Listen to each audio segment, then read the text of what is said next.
NEET தேர்வு முறைகேடு விவகாரத்தில் பீகாரை சேர்ந்த மேலும் 2 பேரை சிபிசிஐடி அதிகாரிகள் கைது செய்திருக்கின்றனர். சிபிஐ அதிகாரிகள் நடவடிக்கை தொடர்பாக விவரங்களுடைய நிகழ்ச்சி சிறப்பு செய்தியாளர் சுசித்ரா, விவரம் என்ன? இவங்க 2 பேர் கைது செய்யப்படுவதற்கான காரணம் என்ன?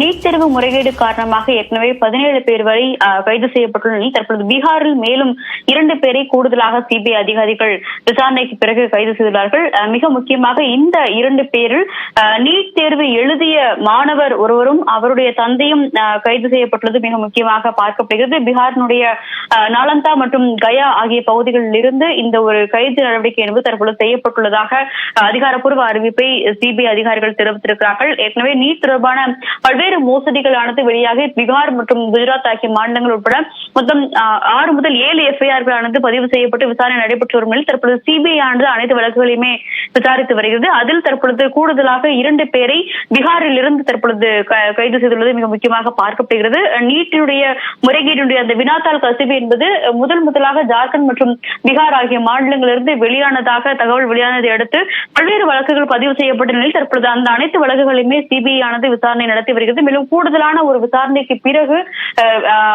கைது செய்யப்படும் எண்ணிக்கை என்பது அதிகமாகும் எனவும் அதற்கான காரணங்கள் உள்ளிட்ட அனைத்தையுமே அதிகாரப்பூர்வ அறிக்கையாக உச்சநீதிமன்றத்தில் சிபிஐ தாக்கல் செய்யும் என்ற ஒரு தகவலையும் சிபிஐ அதிகாரிகள் தெரிவித்திருக்கிறார்கள். தேவா, தகவலுக்கு நன்றி சுசித்ரா.